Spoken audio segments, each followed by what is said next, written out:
That should be good. And I'll use this bar stool for a little chair, little table. You ready? I am. Excited? I am excited. What about it, everybody? Welcome back to the You Ain't Stoked podcast. Our guest today is Isaac Yarborough. He is a podcasting legend, straight out of Sanford, North Carolina. There ain't no telling what we're gonna talk about today. So, Isaac, tell us a little bit about yourself. Oh man, I gotta give you the rundown. Well, you got to tell me something. All right. Like you said, I do have a podcast. Been doing that for about 4.5 years now. I like making people laugh, talking to people. Graduated from App State in May of this year. Took a few years off from school, and then went back after like 3 years. So that was a fun time, having to figure out the school road again. Oh yeah. Always is. But yeah, man, I like Carolina basketball, like we talked about. Yeah, I'm sure we'll get into that. Yeah, we might.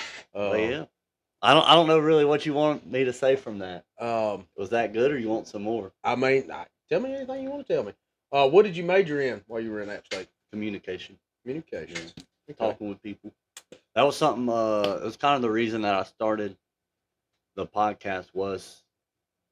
It was the way I saw the world. It looked like we were trying to get farther and farther away from each other. Yeah. And I didn't like that.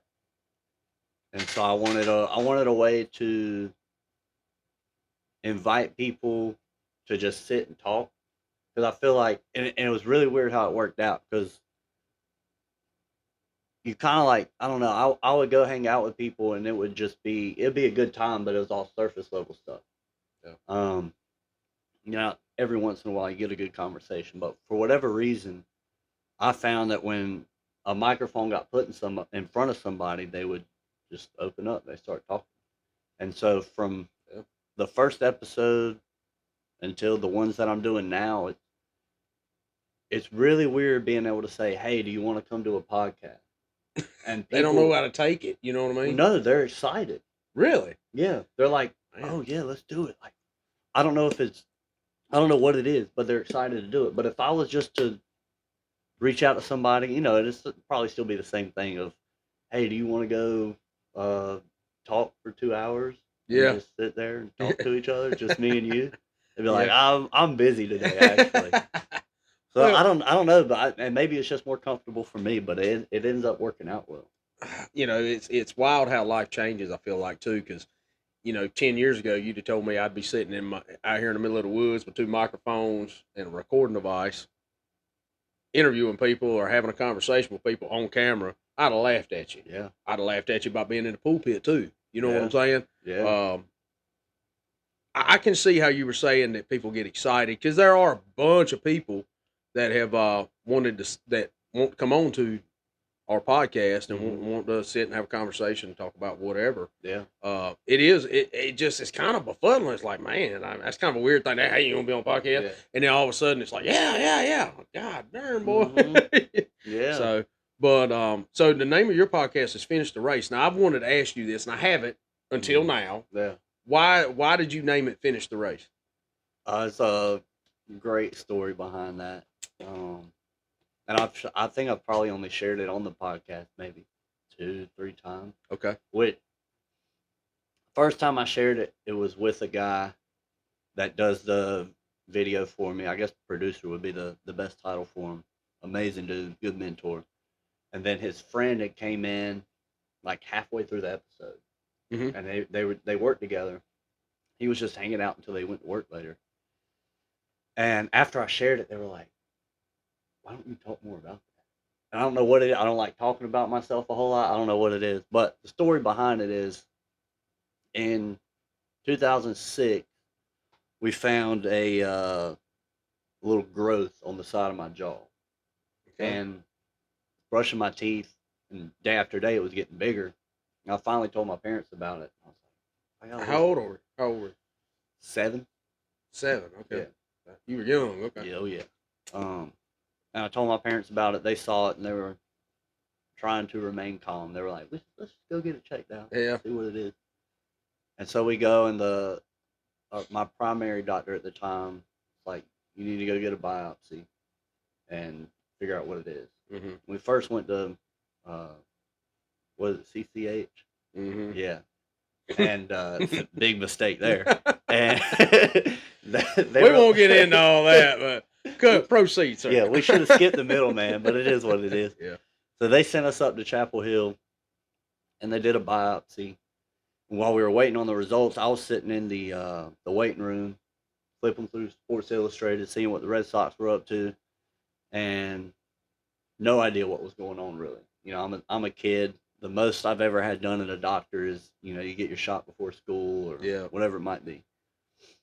My dad comes out of the doctor's office.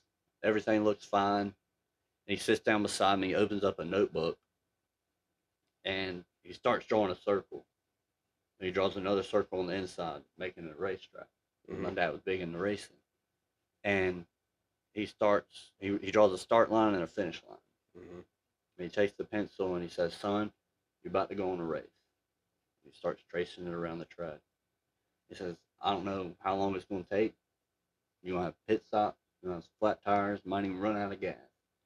He keeps going around. Right before he gets to the finish line, he says, all I need you to do is finish. And he crossed through it. And I've carried that with me for everything. It's something that means a lot to me. I know you were talking earlier about sayings that your dad had. Yeah. And I think about those a lot, and that was the primary one. Before the podcast was just, it's funny. It was called the Isaac Yarborough podcast. So it was just me, and it was fun. Obviously, it was a great time. Had a lot of good laughs, but started hearing a call that it's got to be more than me. Mm-hmm. And I wanted to be able to help people in whatever way that looked like, and so I decided to change it to Finish the Race podcast for that reason.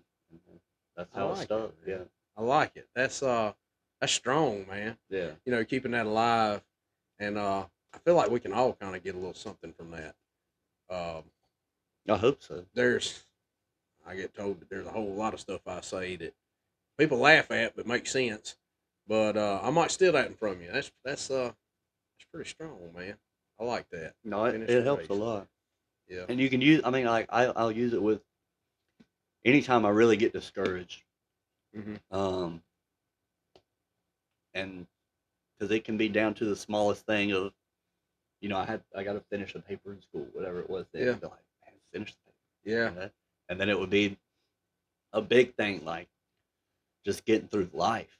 You know, like I get one of these, one life. I might as well finish it. You know. Yeah, that's right, man. You can't give up on life, man. You're gonna have roadblocks and speed bumps and all kinds of stuff, but in the end, you can't give up. You just got to keep pushing. Mm-hmm. You know what I mean? And there's a lot of people that I talk to, sometimes mostly on a daily basis, that struggle. That ultimately, I don't know exactly what they're going through because they're going through it, not me.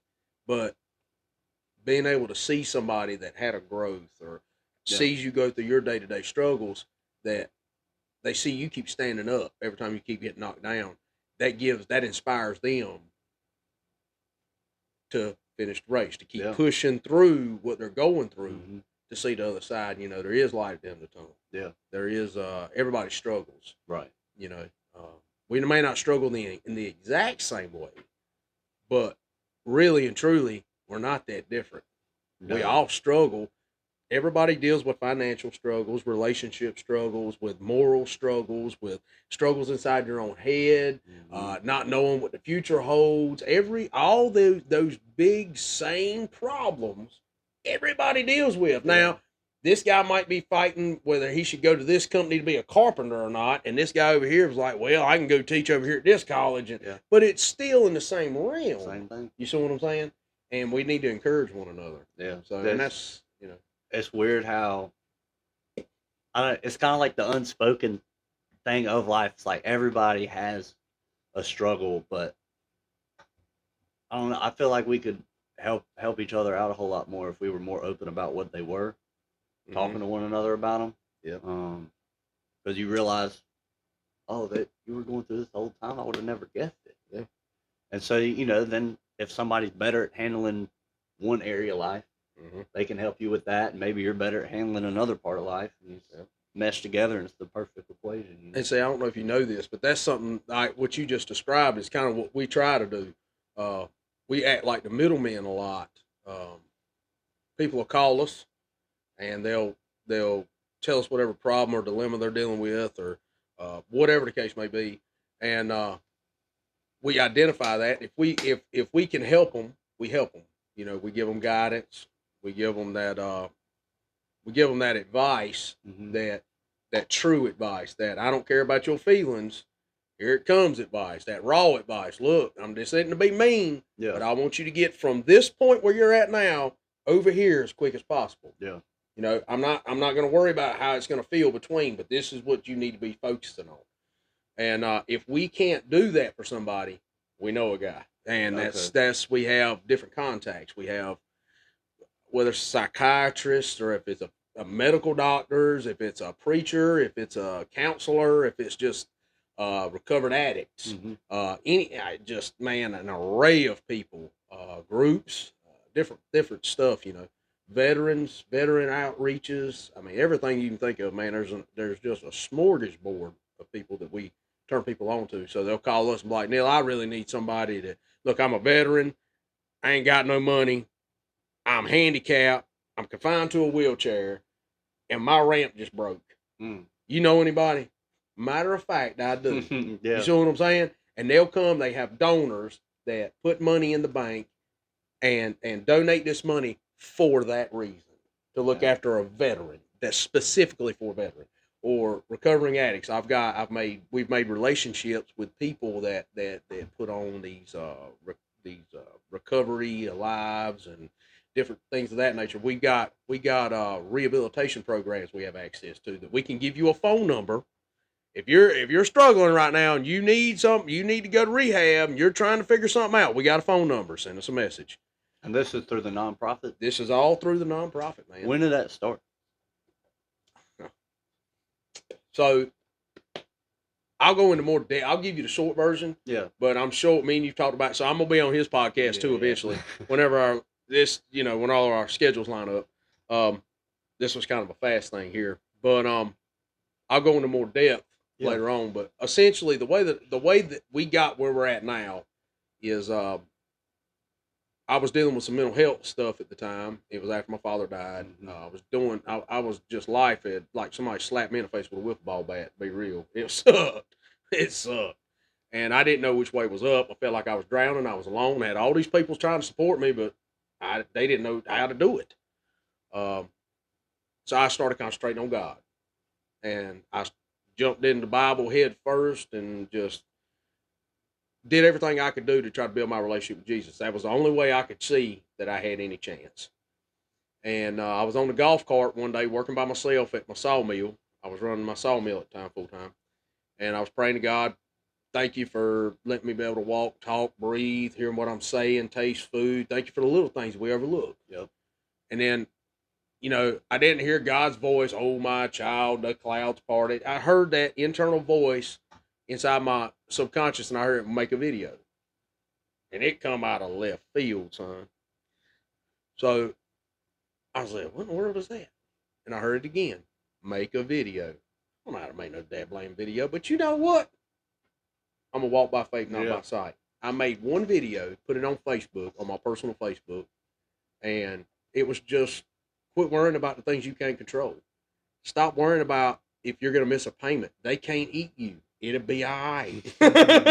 You know what I'm saying? Yeah. Just common sense. You tell yourself these things, but when you hear it out loud, somebody else is saying it. Holy crap. That's exactly what I'm dealing with, or that's exactly the way I think. And you just relate to somebody. And man, after that video, I had people showing up at the house, calling me, texting me, man, you got to make another video. Dude, you got to start making these videos. I don't, people would show up. I ain't going to say who it was, but there was a company truck that just pulled up down here. They were supposed to be working, and they pulled up. It was like, man, I felt compelled to come shake your hand and say thank you. Wow. You know, and that was, if that ain't a sign from God, son, I don't know what one is. That's pretty cool. You know, So and then that's you essentially the starting point. Okay. And then did you start it going in like later on? You were like, I want to make it a nonprofit, or did that just kind of happen? No, so I know I'm getting like yeah. deeper into So it. We you can do it got later. me, Taylor Cups, Grant Connick, and Malcolm Bennett. Okay. I'm the president. Malcolm's the vice president. Grant's the treasurer, and Taylor Cups is the secretary. I'll tell y'all why later. But whenever we get your stuff, the way that we all just kind of wanted to help. We saw that people were struggling, and we all kind of have the same mindset, and we all come from different backgrounds, and that's what's wild. You know, Grant's from Florida. Taylor Cups is from Lemon Springs, and I got to have a passport to go into Lemon Springs. I can't just drive into Lemon Springs. You know, y'all don't know where Lemon Springs is. That's the other side of Lee County, but that's a completely different country over there than what it is from Broadway. They talk similar to us, but their S's are kind of different. Anyways, Taylor's from Lemon Springs, and then Malcolm's from Benson.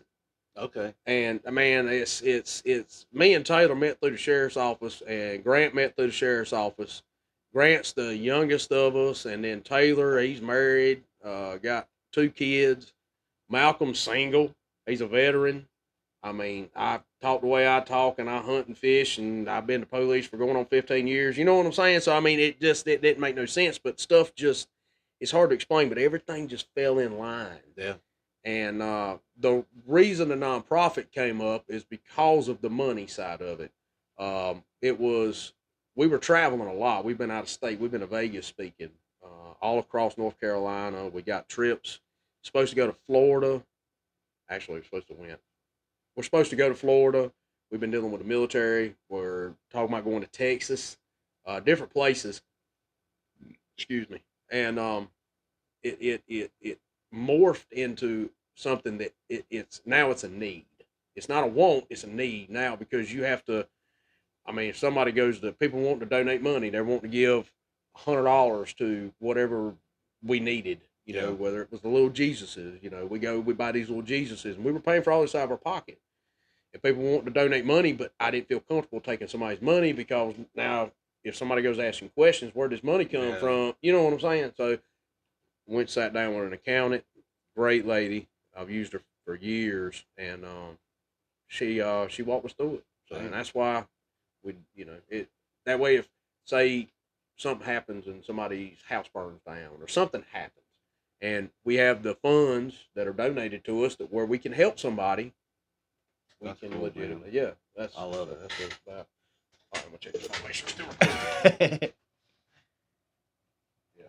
I forget to do that. Well, I tried to flip it around, but I can't zoom it in and all that. Anyway, but yeah, that was the thing about the nonprofit. It's pretty cool though. There's something I was going to ask you if you weren't asking me questions. I can't remember what I was going to ask you now. Oh, so they probably need to know how I know you, is what I was getting ready to say. So I met you through a mutual friend. I saw one of your podcasts, is what it was, and it was with Wayne Lett. Yes, sir. And that was a buttload of views you had on TikTok, I believe it was. Mm-hmm. And Wayne was on there, and he was talking about a cup of coffee sitting on the porch. He don't care about much else, simple life. And I related to that, and I was like, and I started looking. I ain't never met you before. I ain't even heard your name. And I'm assuming the same about me with you, but I reached out to JT, Josh, and I was like, Josh, who runs this podcast? He said, oh, that's Isaac Yarborough. Yeah. And next thing you know, I was like, well, send him a message and tell him I'm gonna reach out to him. And that's just, it's, like I said, stuff will just I felt compelled to reach out to you. I don't know why. It was like, man, I was struggling with the podcast equipment, and that's, But it's wild how you just meet people Yeah. and the different conversations you'll have. Oh yeah. No, that's great. And then it was really cool for Wayne's clip to blow up like it did. Hmm. 'Cause I mean, I don't want to play favorites, but if anybody's clip went big, I was really I was glad it was him because I mean he's somebody that's been a very important figure in my life for the entirety of it, Yeah. and I just took a chance, asked him if he wanted to do it, and as Wayne was, he's just brutally honest. He's gonna say what he thinks, and Yeah. in that moment, he just opened up, shared exactly what he liked in life, what he liked going through and stuff, and it worked out. It was really cool. Yeah. What there was a you've met a bunch of people through the podcast and stuff too. There was a baseball player. Yeah, Bernie Carbo. Ah, Bernie, that's it. Yeah, Yeah. nah, He's he's crazy at man. Eh? Jugger, he was a trip. And he's all about God. Oh Well, yeah. he's all about God. I know you told me that story about the when he would just randomly talk to people and just Hmm. could feel it on people. Like, man, I really need to talk to this person. So No, that was awesome. Because I also a Red Sox fan, and he was. I was gonna say something about it earlier. Man, you're a Red Sox Yeah, fan, so I'm a dude. White Sox fan. Oh, why? Well, we're getting ready to fist fight. Be right back. Oh my goodness. I don't know why you're so sacrilegious with me, a Red Sox fan, man. Red Sox. I don't know. I picked a team. I always liked Fenway, Okay. beautiful park, and I guess it was probably I was into baseball early, Yeah. and I remember seeing David Ortiz, Big Poppy. Uh huh. Remember seeing his swing, and I thought it was just the most perfect, beautiful swing Yeah. I'd ever seen. And he was also the first person I saw hit a home run. Like just watching games, Yeah. I used to just turn them on. I just wanted to see somebody hit a home run. I never got to see it. I Mm-hmm. finally saw him hit one over the right field in Fenway. I was like, all right, my team. And it's I been was like the that ever since. exact. That's the exact same thing that happened to me. I was watching with my daddy. I was watching it was White Sox playing somebody, and Frank Thomas was the first baseman. Oh, The big hurt, Big the Frank, big yeah, hurt. So he was the first baseman, and he was just so big. Uh, yeah. and he went up there and he hit a home run, and that's all she wrote. That I've That's a good ever one to since see. then. Yes, sir. Man had legs coming out of his chest. Bruh, that's a man right Oh, there. Anyways, but that same thing. I was the first person I ever seen hit a home run, and it was his swing. It was him playing first, but like nobody'd run through him. no. You know what I mean? Like they'd be people that would run into him or something, and he'd bump a little bit, and they'd Hmm. be on the ground. No, he's huge. Anyways, it was Frank Thomas. Yeah, That's why I always cheer. I've always rooted for White Sox. fair enough. So. But yeah, But we both are Carolina fans. there We you go. bleed Carolina blue, That's baby. right. Yeah, all the way, all the way. So does that stem from your daddy? Because you told me earlier your dad's a Carolina fan. Um, he, I don't think he really wasn't big into sports as far as like cheering for somebody growing up outside of the Redskins. Okay. He used to like watching them play, and his kind of thing was he would watch the players that are like watching play. So he'd watch the Redskins. He'd watch the Celtics back in the day with Bird and Okay. McHale. Yeah. The Bulls obviously like watching Jordan, and then Yeah. Carolina mainly because of Dean Smith. Yeah. And I Yeah. guess once we spent so much time, the majority of my life at Chapel Hill, you kind of get surrounded by it, and they save Yeah. your life. You kind of feel like you owe to cheer for the basketball team or something, Yeah. That's So that right. was really cool. That's why I like them so much. But Yeah. Well, so here's something that a lot of people don't know. Um, well, everybody knew my daddy was a diehard Carolina fan. Everything about Carolina basketball, biggest Carolina basketball fan in the world, and then baseball, football, but everything really. Carolina athletics. hmm Well, when my wife and I first got together, I've been married be 20 years in May. And back when we were first dating, the first time my daddy ever met my wife, Me and her pulled up over there at his house. And she walked up. He went to shake her hand, and he says, "Nice to meet you. Who you pull for?" Straight out of the gate, strong, son. Who you pull for? And it caught her completely off guard. And she said, "Well, what do you mean? College sports. Who do you pull for?" And my wife is a Duke fan. Oh, Bo, listen. were y'all married? Hold yet? on. Hold on. I could see my daddy's like soul twisting inside of him. Like he was not expecting. He was expecting a, well, I don't really watch, or maybe NC State, but not. Well, I bleed blue. You know what I mean? Mhm. And that's the way I was raised. You know, and he looked at me and then looked back at my wife and he says, "Well, I guess ain't nobody perfect." And I walked off. Just walked completely off. And ever since then, my daddy he would give her crap. I'm not allowed to watch Carolina basketball inside the house. That's why we're in my man cave. Really? Yeah, oh yeah, it's serious. Like I was telling you, I was telling Isaac earlier. My dad, he had a saying that Carolina basketball isn't life or death. It's more important than that. That's the way I was raised. Like Yeah. I can't say it any easier than that, any simpler. So you scared one child one time, and now I'm confined to to the hunting club. Yeah. Punch one wall a little too hard. One hole in the wall, and because of whatever overtime. And anyways, so and me and my wife, we tried to watch like the Carolina Duke game, and for our marriage, we don't. No, So you couldn't do that. no, but anyways, we so now I watch. I don't watch it all the time. Ever since Daddy died, there's not like a we would call each other on the phone. I'd be on speakerphone with him. He'd be screaming, I'd be screaming the same. Yeah. Kind of we were together, but we won't. Mhm.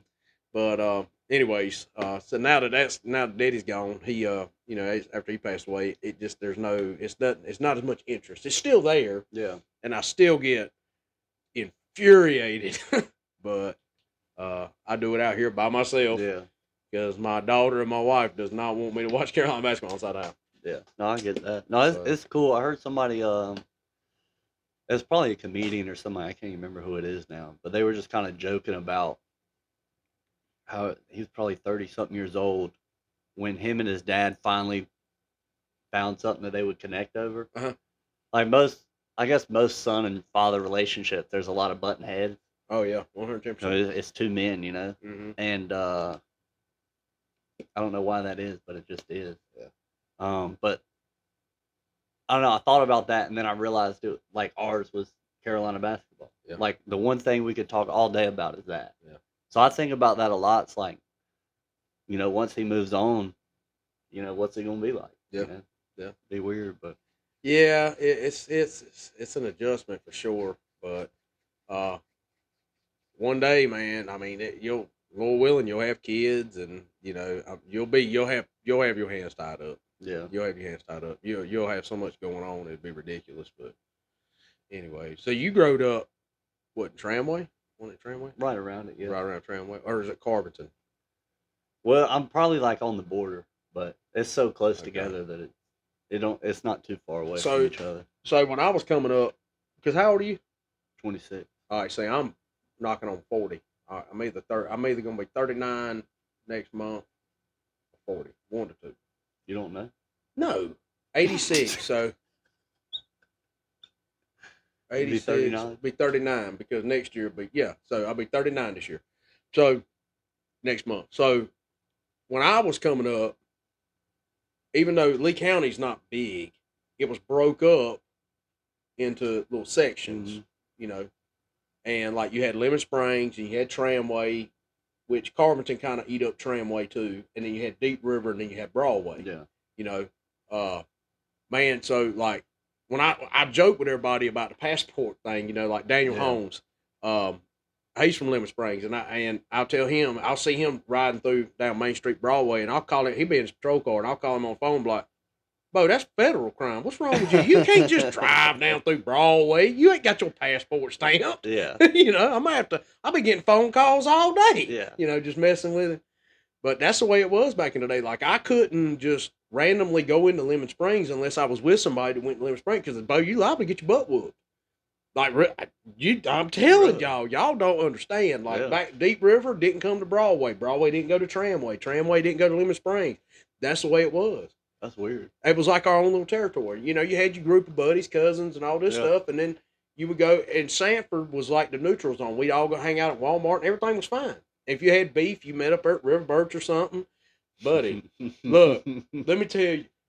All right, you know where the old movie theater is in Kendale? Yeah. All right, the soccer field beside it. Mm-hmm. Okay, so at night, if say somebody had beef at school, we would never fight at school. If somebody fought at school, it was something bad. Like something happened right then, it was bad. Nobody fought at school. It didn't matter what your ethnicity was, what group you ran with. It didn't matter where you come from. If you had beef, go to the soccer field on Friday night. Yeah. Right? Friday night, we would go out there. Friday Night Smackdown. Dude. Buddy, we would put our trucks in a circle with headlights. And a buddy of ours had some old boxing gloves. Buddy, we go out there and you got beef? Who's got beef this week? Throw the gloves on. Get to work, son. Do work. Throw hands. That's the way it was. That's the way back. My man. Yeah. I'm telling you. It solved a lot of problems. Oh, I bet. Now it wouldn't get to the effect where somebody sincerely got hurt. Right. Their feelings got hurt. You know what I mean? But that was it. But after it was done, you got up, dusted each other off, you shook hands. That was one of the things. You were gonna shake hands when it's done. I've seen females throw. Now, buddy, have you ever put on a sincere pair of boxing gloves? They're heavy. Oh yeah. You got these females that are weighing 90 pounds soaking wet. You got somebody coming to tell you to do another video. Maybe. It's possible. But they'd be 90 pounds soaking wet and have these boxing gloves on, Bo, and they'd be doing all they could do just to swing these gloves. But man, I'm telling you, if you ain't never got hit by pretty much a grown man by a pair of true blue boxing gloves, it'll hit your reset button. Yeah. it gives you a dose of reality quick. You're like, you know what? Maybe I was making too big of a deal out of this. But that was the way it was. It was just part of life. Yeah. If you had a problem with somebody, you waited a Friday night. So I'll meet you on the field Friday night, son. And then, buddy, it was something to see. It was you'd have a truck that all these trucks be putting. I'd back my old Toyota up there, and we'd sit there in lawn chairs and just watch people throw hands. It was a heck of a time, dude. I'm telling you, that's back in the early 2000s. Okay. God, it's been 20 years now, over 20 years ago now. Why do you think that kind of changed? Because at my high school, when I was there, we would have. I mean, it was a fight all the time. We had what became known as Fight Week. Really? It started it was crazy. There was two girls everybody knew was just at each other, just waiting for something to happen, and it finally went down. I mean, the hair pulling, dragging across the courtyard. Yeah. Hitting. And then the next day it was like everybody just let loose. There was 4 fights the next day, 5 the one after that. And word travels around pretty fast in a small town like that. Yeah. And then the next week it was like Lee Senior had a bunch of fights going on. Yeah. So our county, anybody watching this today from Lee County, Lee County's broke up, and you have Lee Senior High School or Lee County High School, and then you have Southern Lee, right? Well, back when I was coming up, it was just Lee Senior. He's talking about he went to Southern Lee, and that's the Lemon Springs Tramway side, and then the other side, the Lee County or Lee Senior. Everybody around here calls it Lee Senior still. We had that was the Broadway side out to Deep River, essentially. It was pretty much the county was split in half.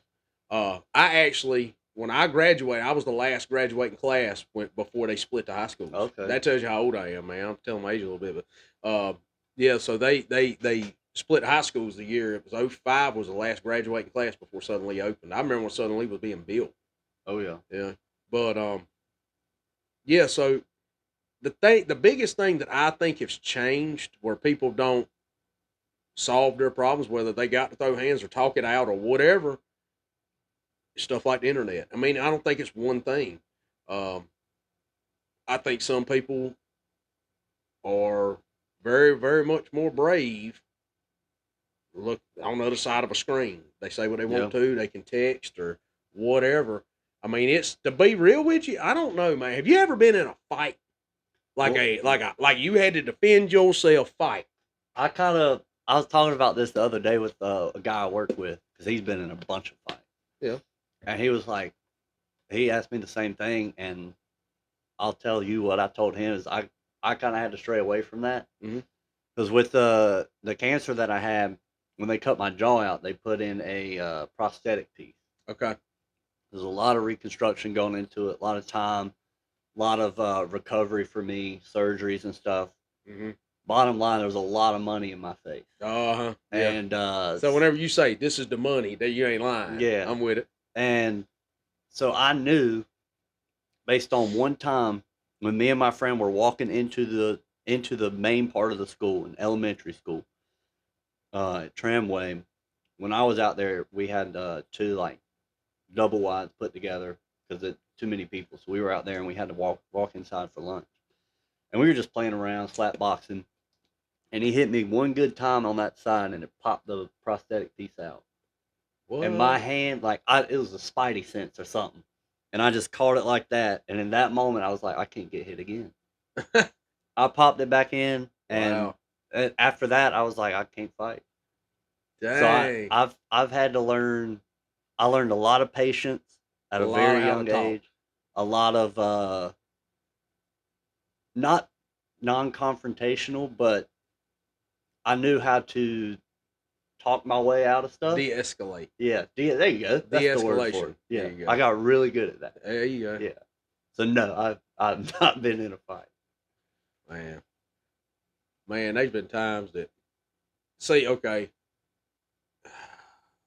All right, the way I come up, like he didn't watch us a lot, but my papa, my mama's daddy, my grandpa, we called him Papa.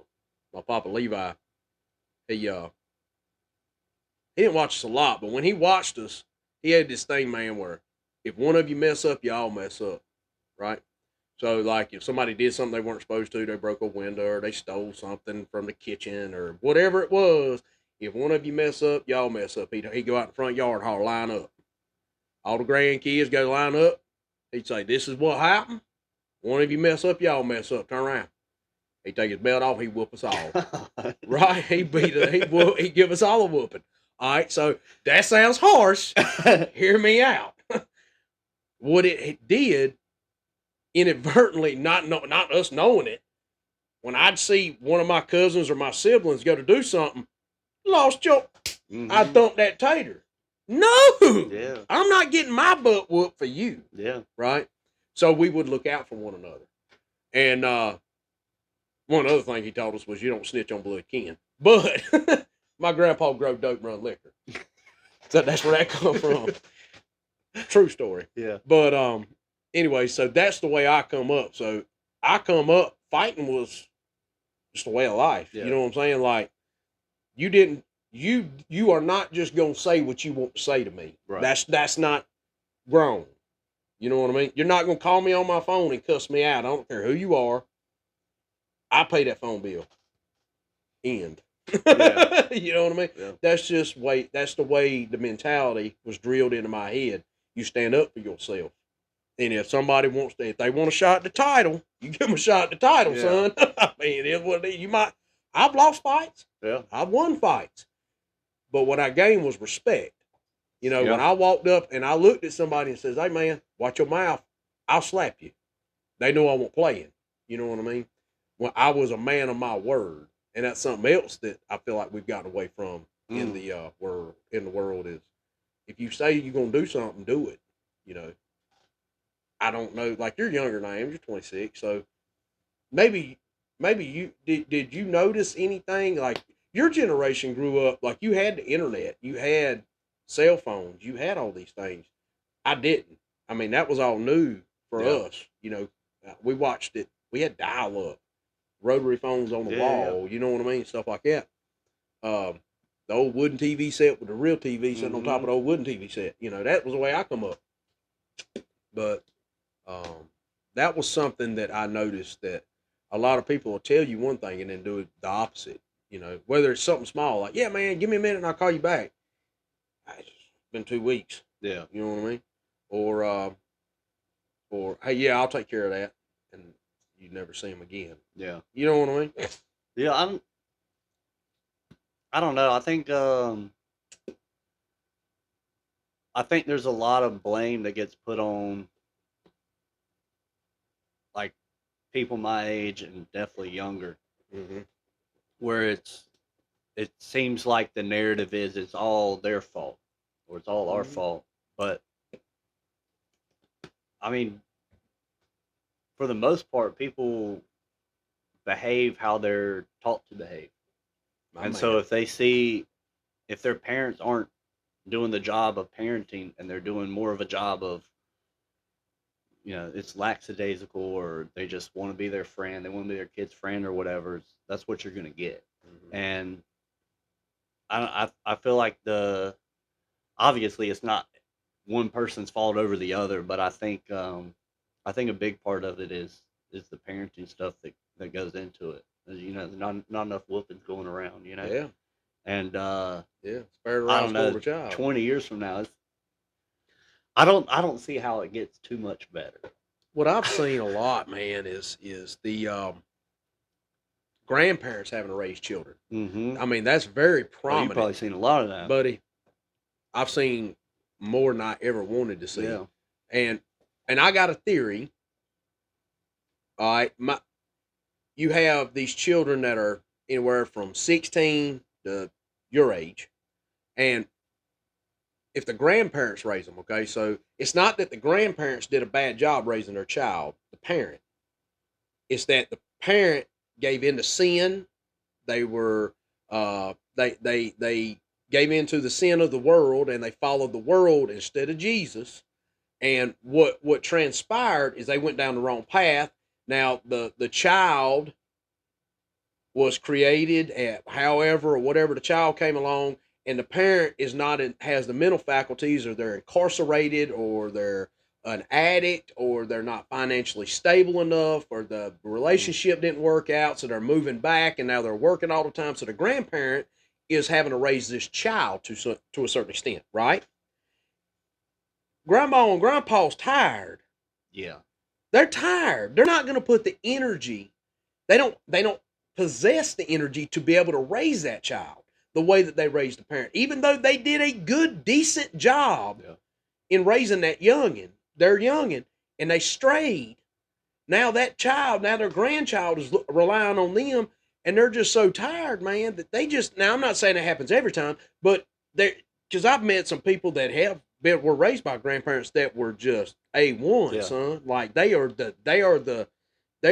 just squashing all the bad habits in their family. You know, they're killing all this stuff that these generational curses that have plagued this family. I've seen it, Yeah. and but it just I've seen how the grandparents are so tired, and then they call somebody like us in law enforcement because this 12 or 13-year-old is tearing their house up, and grandma's 65 years old, and she's doing all she can do just to get up out of the recliner Yeah. because her body's wore out.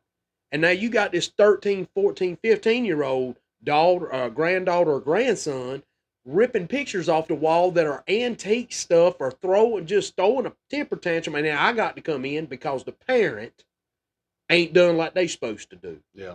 You see what I mean? Now that's something that really makes me mad. Yeah. It really makes me mad seeing that the grandparents like, what am I supposed to do? Yeah.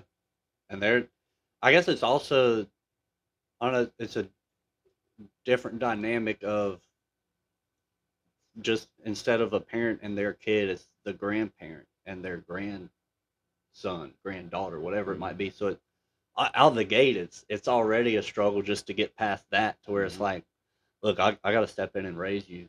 And if, I don't know, I mean, then the kid might feel rejected where, well, oh, my parents can't raise me. They don't want to raise me. It's like they don't want nothing to do with me. So then they're mad about that. There's so much going on, man. Yeah. But I think you nailed it on the head. Well, let me check this. Let me check Yeah, this yeah. camera one more time, make sure it's still recording. Yeah, we're good. All right. So there is something else I want to say. Yeah. All right, and I want to get your. All right, so I want to tell you this, and I want to get your opinion on this. Did you know that it's a ridiculous percentage of families? If you have a household with a father, a mother, and a child, just that dynamic. If the father has a relationship with Jesus and becomes saved, the percentage is like it's in the 90s, the high 90s, like 98% or 97, I think. Somebody's gonna comment, oh, it's this or something. I don't know exactly, but I know it's in the 90s. It's if not the high 90s. That the rest of the family will also have a relationship with Jesus. They'll be saved. Did you know that? And then, but see, when you take the father out of it, or the father's there and it's just the mother who's saved, it's a significantly lower percentage. So the reason I'm pointing that out, and I want to get your opinion on this. If a father just mans up and just says, you know what, I'm gonna do the right thing. I'm gonna go to church. And even if you don't want to go to church, I'm gonna watch all my biblical stuff. I'm gonna read the Bible beside my recliner. I'm gonna have my Bible every night. I'm gonna read my Bible. Did you know that that becomes a habit, and your child will do the same thing? And because of that, they'll be saved. And you're giving, you're extending that relationship from Jesus to them. You see what I'm saying? Yeah. And because of that, we were talking about it earlier. We were talking about the internal voices, how you'll hear God speak to you. You know, the Holy Ghost will guide you, you know. And because of that, that child's going to grow up with that moral compass and that guidance, because they already at a young age have a relationship with Jesus just because of the Father. You know what I'm saying? Yeah. Well, that's the I thought you were going to go a different way with it, because there's the other stat, and you're probably familiar with this working in law enforcement, is the amount of people that are in jail, the percentage of them that didn't have a father figure in the home is ridiculous. 100%. Yeah. And see, I'm gonna tell you now. Now, this is something I talk to a lot of people about, and I'll say this, and sound how it wants to. But once you become of age, that could be a juvenile. Now, it depends on your mental faculties and things of that nature. But you make your own decisions. There's got to be a stopping point, a line in the sand saying, yes, this person wasn't in my life, or this person was a bad influence. That's an excuse.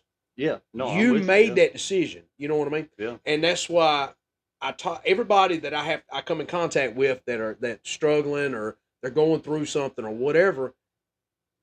You got to put that out of your mind, because, all right, my grandpa, like I said, he was rough, right? But he was very knowledgeable in life because he messed up and he owned what he had to own, right? He told me two things, and I'm gonna give this to you, and tell me what you think about this. He told me the only person in this world, son, is gonna make you happy is you, and if you ain't happy, it's your own fault. Yep. That's what he told me. And then he told me, he said, and remember when I'm telling you, you can do bad all on your own. You don't need no help to do bad. He told me that, and I've applied that to my life back when I was younger. And I ain't never been to jail. I ain't never been to prison. Yeah. I went the opposite way. You know, I'm the person they call for help. Yeah. You know? And I'm the only blood kin police in my family. I got a brother-in-law that's in law enforcement, but only blood kin in my family, I am the first law enforcement officer. And I'm pretty proud of that. Yeah, you should be. Know? Yeah. But no, I think that's good. The happiness one for sure. Yeah. Because I mean, if you look externally for happiness, one, there's too many different directions you can go. You end up finding out that you're just trying all kinds of sorts of different things. Yep. And most of it, if not all of it, is just temporary stuff, which I've come to find out happiness is temporary no matter where it comes from. But I look for joy. I try to find joy in everything, and that that comes from Jesus. But because I had a time in my life from 2017 to 2020 where I just decided, it's like, well, this Jesus stuff it ain't working, or I don't think it's right.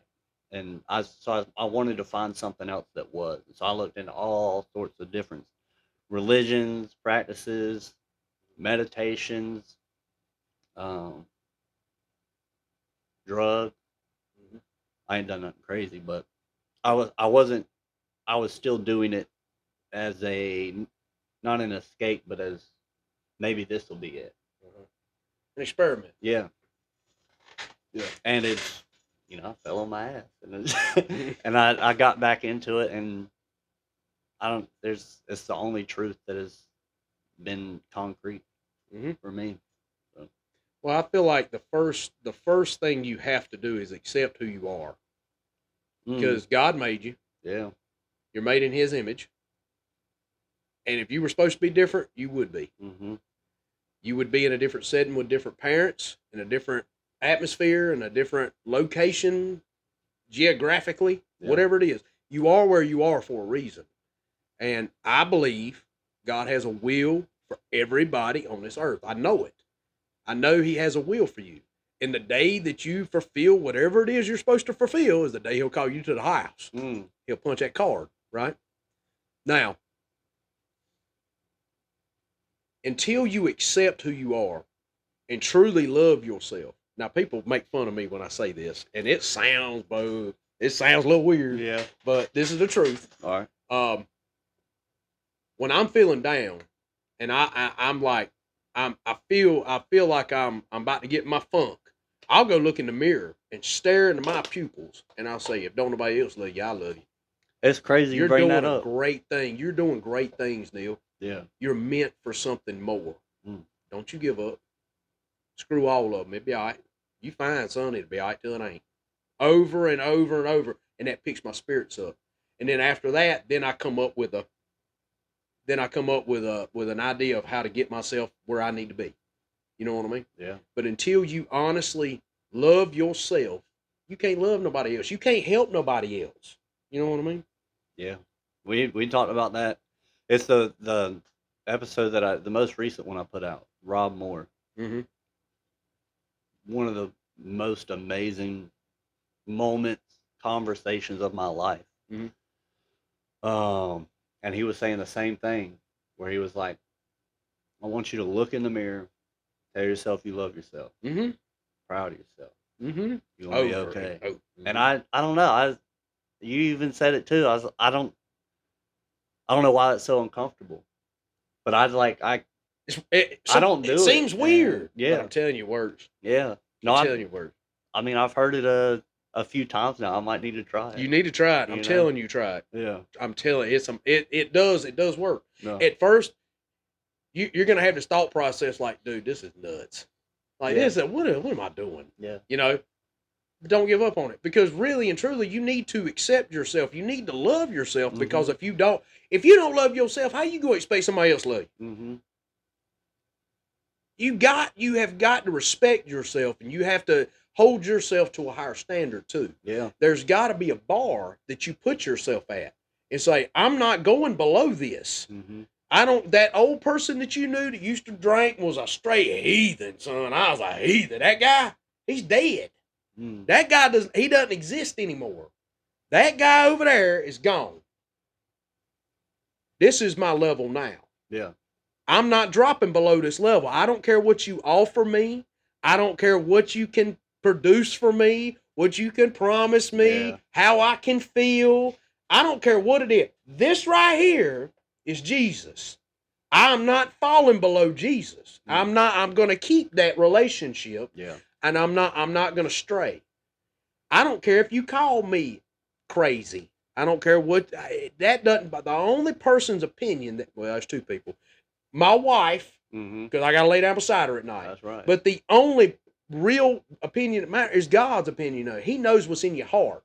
He knows why I'm doing things like this. He knows why you're here right now. Yeah. You know what I'm saying? He knows that I'm not doing this podcast for my popularity, so I can try to make money off of something. That's not what this is for.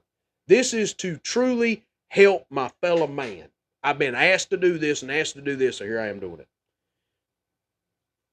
Hold yourself to a level. Yeah. And I stand on both feet, son. I am a grown man. I ain't but 5'5". You want to put your hands on me? And if Yeah. you do, it won't be but once and only for a second. Yeah. No, I'm with you on that. I just I know it's a weird thing. I've said it multiple times, but I never thought it would be this hard to love myself. Mhm. It just never occurred to me until, which is, I guess, the good thing that I noticed it and that I'm aware of it. Mhm. But I just didn't think it would be this difficult. Well, let me point something out to you. Yeah. So, your whole life, either you're skinny. I was always fat right now. All right. You always try to tell yourself you need to add weight, you need to lose weight, you need to watch what you're eating. You're always degrading yourself, whether it's this career isn't good enough, this vehicle I'm not driving is good enough, I want this, I want that, these are my aspirations, these are my goals, but I'm not there yet. How am I supposed to get there? You're always negative yourself. You got to talk positive to yourself. If you don't talk positivity to yourself, you ain't gonna help nothing. You ain't going nowhere. You're spinning your wheels, son. Yeah. You're spinning your wheels, so you have to flip the script. There's a switch in your brain. Flip it, and say, I refuse to be negative. I refuse. Yeah. I challenge you. I challenge you. If you go wherever it is you go, like normally, if you go to a coffee shop or you go to a certain Circle K or your parents' house or friends get together every Friday night, whatever it is, if you go someplace normally, go in there and try it two different ways. And I want you to tell me what the results are. When you walk in, man, what's been going on? How you been? Right?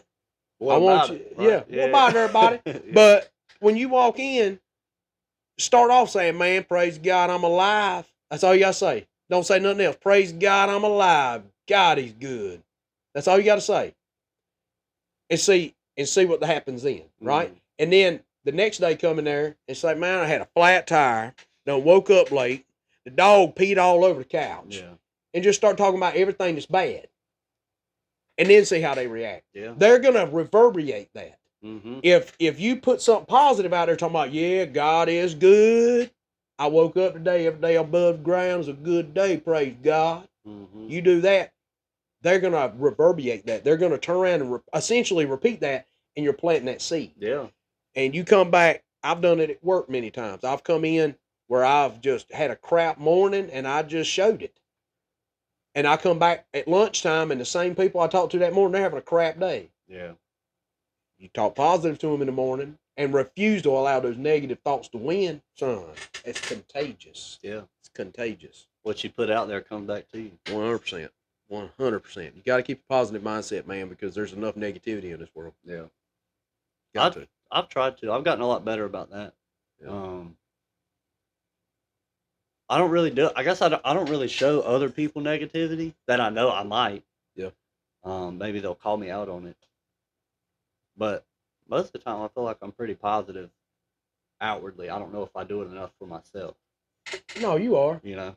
I mean, I hadn't spoken with you a lot, but Yeah. every time I've talking to you, you've been a positive person. Everybody, I ain't gonna lie, I vetted you to make sure you was all right guy. You know what I'm Okay. saying? If I went into met You up run with my you numbers? someplace, Yeah. no, I didn't. That's illegal. I can't do that. But I made some phone calls and made sure that, like, hey man, what kind of person is he? He ain't no dopehead or he Yeah.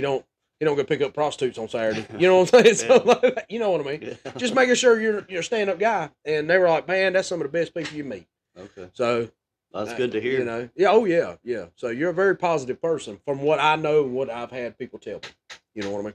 I appreciate that. Man, it's already been an hour. Really? Yeah. No, I don't feel like it. It Though. flies by. Yeah. Anyways, what else you want to talk about? Anything else? Up to you, man. It's your show. We're in this together, Isaac. We're in this together. I didn't talk about anything.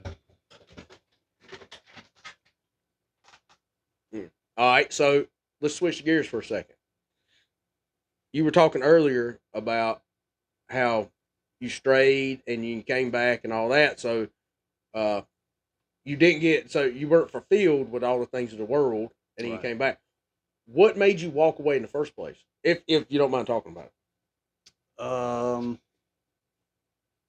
what made you think that it wasn't working? Yeah. Because I think that was the verbiage you used. Yeah. It didn't feel like it was working. Yeah.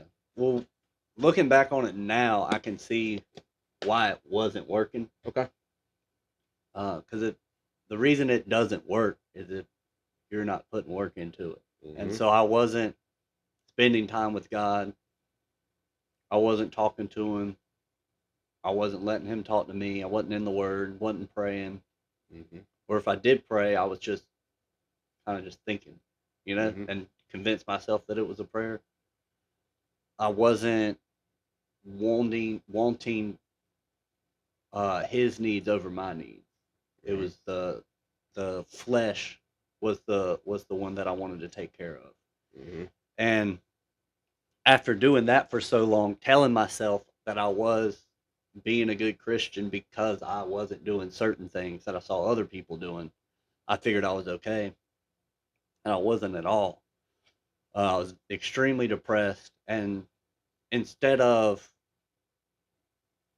just going into the Word and talking to God and laying all my, like the Bible says, laying all my anxieties and depression at His Mm-hmm. feet, I was taking it on myself. And so then I just looked for other places to put them at.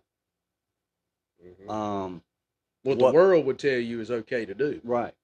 And that was the thing. I was looking up, I'm depressed, how do I fix that? And Mm-hmm. it was Google. yeah, yeah. Good old Google. Good man. old Google. Yeah, that'll fix all your problems. Mm-hmm. And so it was, try weed or whatever. Calm your mind down. Yeah. There's I don't smoke it no more. It only harms me now, but I do think there are people that it can help. Oh For yeah. sure. Yeah. But it was that, and it was just like I looked at Buddhism, Hinduism, Islam, Mm-hmm. and just reading into them and just seeing if there was truth in it. I didn't find any. And then it was other people, putting my faith in other people. Mm-hmm. And it's just let down over and over again. And I hit it was probably below rock bottom, but I got to the point where I didn't see a point. Mm-hmm. And so I was just going, end things. Um, and just to be, I guess, pretty raw about it, I was, two things happened. One of them was the most impactful moment of my life. Mm-hmm. I was home alone. I moved. This is I withdrew from the school I was at and came back home. I was working and living with my parents, and I was home alone. And I was like, oh, I don't smoke a little weed, just play video games, whatever it was. And I went like 12 o'clock, middle of the day.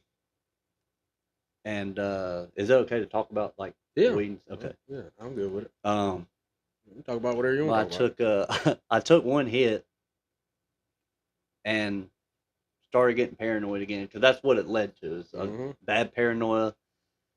And side note, my buddy was like, he just told me one day, he was like, weed will let you know when it's time to stop. All right, whatever. Oh, yeah, you was knocking on the door. Yeah. Got you. Yeah. Well, I just broke through it, and he's like, stop, that's enough. And so that was the time. That would be, yeah. Yeah. I took one hit, and I was real bad. I was like, I'm just going to go back inside. I start playing Xbox. About 30 minutes goes by, I start getting lightheaded. Mm-hmm. I was like, this is weird. And I've passed out hundreds of times in my life. Every time I would get blood drawn, pass out. And as a kid living in the hospital, you get blood drawn a lot. They were prepared for like any time I get drawn, pass out. Man. And so it was that feeling. I was like, okay, so what happens before you pass out? Well, they say get some sugar in your body. So I went and got a soda, started drinking that. Wouldn't go away. I was like, oh my goodness, I'm going to pass out. I was like, all right, well, I know when I pass out, or when anybody passes out, there's a chance you lose control of everything, make a little mess, Yeah. And so I was like, I'm going to go crawl in the bathtub. Yeah. Because I'm probably going to pass out. Pause the game. I stand up. Lights out. Legs go out from under me. I fall down. When I come back to, I'm like pushing myself in a circle almost on the floor, just crawling. My body is numb. Yeah. I can't control anything. Man. My like I'm drooling, and I'm all I can get out is like, that's it. Wow. That finally stops. Pass out again. I wake up and I've got this really bad pain right here, Uh-huh. sharp, and it starts getting hotter, hotter, hurts more and more, and then it starts spreading throughout, like all down here in my core.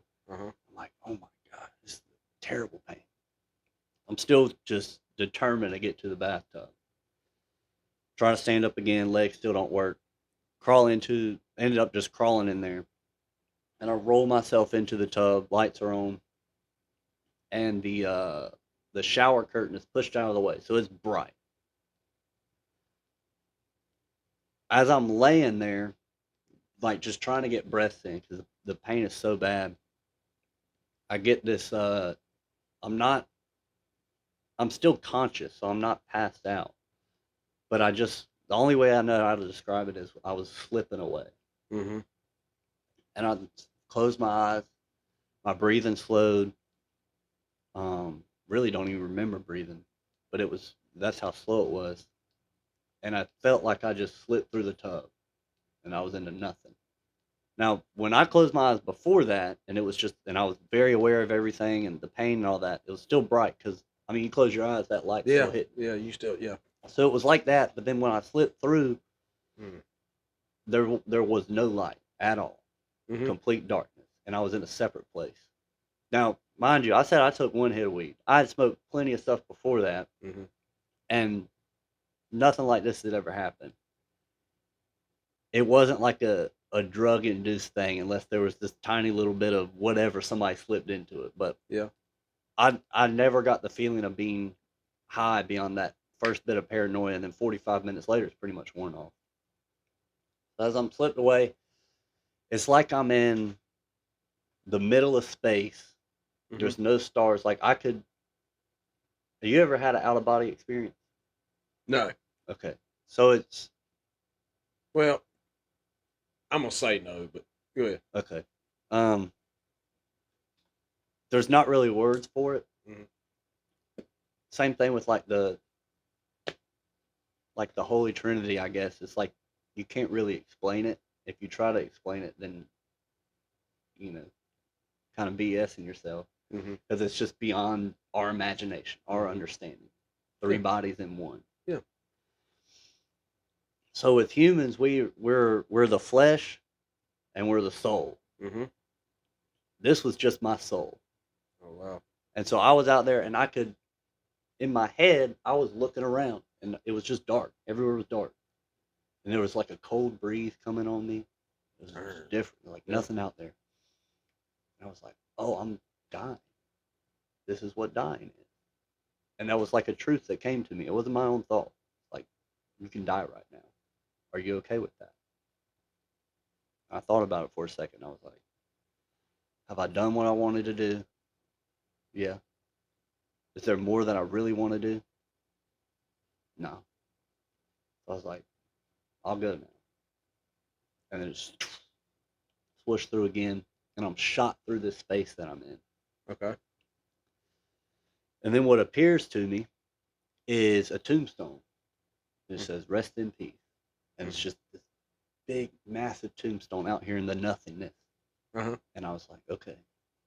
Then I'm shot through again. And it's a little, like a bud, like the plant's just coming up. And it starts opening up and sprouting, and it turns into this big flower. And the flower appears, and blue lights, streaming lights, just start shooting every direction, everywhere. Mm-hmm. Oh, that's pretty cool. Shot back to the tombstone. Okay. Shot back again. Watch the life of the flower open up from the bud all the way to the flower, blue streams everywhere. And get back to the tombstone. And I'm like, okay, somebody's trying to tell me something right now. It comes back to the tombstone, and I was like, no. Denied the tombstone or whatever. Went back. Flower opened up again. This time when it bloomed, all the blue lights shot out. They came back, and the flower withered, and then it died, and it went away. Okay. Back to the tombstone. No, again. Back to the flower. And I realized I was in a moment where I could choose life or death. Hmm. That's how I viewed it. I don't know how else to view that. Yeah.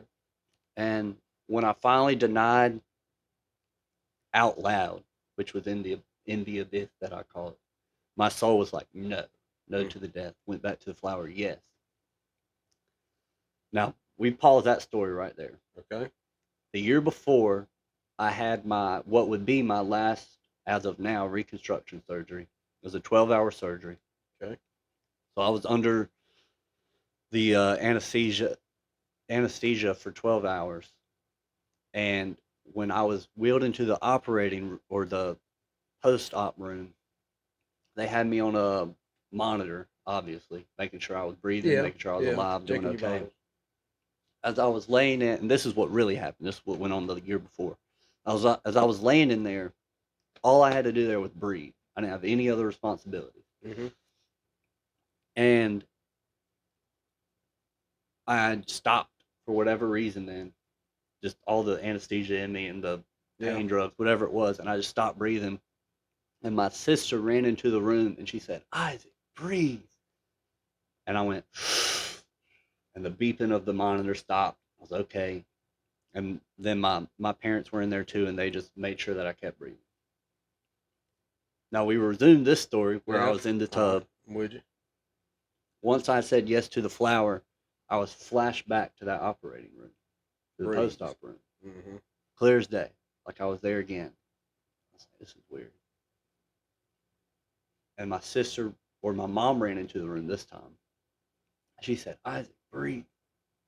And in that moment in the tub, I went, and I sat straight up in the tub like I had just woken up.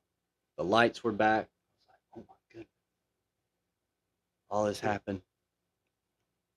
Then I like laid back down almost immediately, and this bright light appeared, and it just kept growing. It was the brightest light I'd ever seen. It was terrifying. It like bled through my face, like it was insane. And I was like, started pulling tears out. I was like, oh my god, it's like just fearful, man. Most terrifying thing ever. And this like shadow figure appeared in the middle of it. And for a while, I was uncomfortable telling people this story Yeah. because of how terrifying it was, and just thinking people would think I was crazy. Yeah. Yeah. But yeah, you might I think that get it. now. No, Yeah. no, no, no, no, no, no, no. Okay. No, I can. I've told people some different stuff, and they look at me like, "Are you serious?" Yeah. But I I knew in that moment, and I'm okay saying it now. Like I knew that was God. Mm-hmm. And because my body, I didn't have a choice. Like I was terrified, and my body just started crying out, "I love you, God. I love you, Mm-hmm. God. I love you, God." And light went away. I stood up. I was shaking. I was sweating. I was freezing, and I was hot. And I went and laid in my bed, and I called my best friend, uh, Dalton, Dalton Malden. Shout out to him. And I called him. I was like, I just need somebody here. I just Mm-hmm. need somebody here so I know Yeah, I'm that good. I'm okay. Yeah. And he came and he sat with me till my parents got back from work. But the next 3 days after that, there was like just nothingness in my head. I wasn't thinking of anything. I would just go outside, I'd lay in a hammock, and I'd stare at the sky for hours. Hmm. And after those 3 days, I started getting back, and um, Hmm. I realized two things and after that experience was you choose life or death. Always choose life, Mm-hmm. and that God is very real. Mm-hmm. And after that, that's what got me back into it. And I started reading the Bible again, talking with Him, and building my relationship with Him. But that was the biggest moment Man, that's a that great brought me story. back into it. Yeah, That's awesome, man. yeah, that was crazy. I get brought back into it just talking about it. Oh, So I can imagine it's flashbacks. weird. Yeah, man. Yeah, I can imagine, man. That's a very powerful story. Uh, you hear stories of people saying that they saw Jesus or they saw the bright lights, or they went here or went there or whatever. But I believe God shows you what you need to see. Mm-hmm. I mean, like you asked if I had a out of body experience. I went to a youth camp, probably 14, maybe 13, 14, and I was sitting in a congregation, and I was watching these people, just they were up there praying. There was like groups of people, and man, they were passing out. I mean, it was the craziest thing. I mean, it was wild and it was genuine. And I mean, I was like, I mean, they were laying hands on each other, they were praying for each other, and they were deep in prayer, and they were, they were concentrating on everything that they were concentrating on. But I actually saw that, and I was like, man. So I went up there, and they were praying around me, and all this stuff. And for a split second, it was like my legs didn't work. Mm-hmm. I mean, I don't know, blood pressure or something. I really don't know. Looking back, I don't know what happened, but I remember sitting there praying and was just telling God I loved him. And then next thing I know, Bo, I hit the floor. Just wham! I mean, it was the craziest thing. My legs just come out underneath me about it. Yeah. It was like somebody come up and just tackled me. Boom! And took my legs out. And I hit the floor, and I laid there for a second. I was fine. I never, was unconscious or anything. I remember staring at the ceiling and seeing the steel beams in the building. And I was sitting there I was trying to process what just happened. And I stood back up, sat back down in my chair, and said, "That's enough." Yeah. And that's the only thing that's ever really happened to me that I can't really explain. That there's been plenty of times that God's intervened in my life, but many, many, many times, but not to the extent that you had. Yeah. And I firmly believe that you were probably at a crossroads. Yeah. You didn't, whether it was what you were supposed to do with your life, or he was trying to get you back on track, or whatever the case may have been. Maybe after that point, you could have, followed the things of this world. Mm-hmm. There's no telling. Yeah. No, whatever it was, it worked. Mm-hmm. And it's strange, like it being the most terrifying experience, but also the most, oddly enough, like real thing that I've felt. Yeah. And it was nothing of the world. It wasn't, you know, I mean, different things are great. You get a hug from somebody you appreciate, or Well, let me ask you kind this. words, Let whatever. me ask you But this. So if somebody's struggling right now, yeah, say somebody's struggling trying to find their faith, or maybe they're looking into Islam, Buddhism, or whatever, like you say you've done, um, or following the things of this world, sins of this world, or putting their trust in somebody, trying to give them guidance or whatever, what kind of advice would you give somebody that was struggling the way you yeah, were? I would say be honest with yourself. Um, I'm probably a little bit different. It helped me, and I'm glad that I searched in other places and that I asked a lot of questions, Mm-hmm. because we're very complicated people Yeah. if you think too much about it. But then when you have that mindset of we are very complicated, so there must be a complicated answer, you start looking for it, and then you realize it's actually very, very, very simple. Very simple. God is real. Mm-hmm. God wanted a way to make us whole, make Yeah. us be what we are supposed to be, what He created us to be, and He had to find a way to do that. He sent Jesus, and He died for your sins, Mm-hmm. so that you can be and become what you were designed to be, Mm-hmm. which is with God, Mm-hmm. clean and whole. And Amen. man, it's Amen. just, I mean, if you are going through a hard time, if you are, or maybe you don't think you're going through a hard time, but you're just doing everything that you want to do.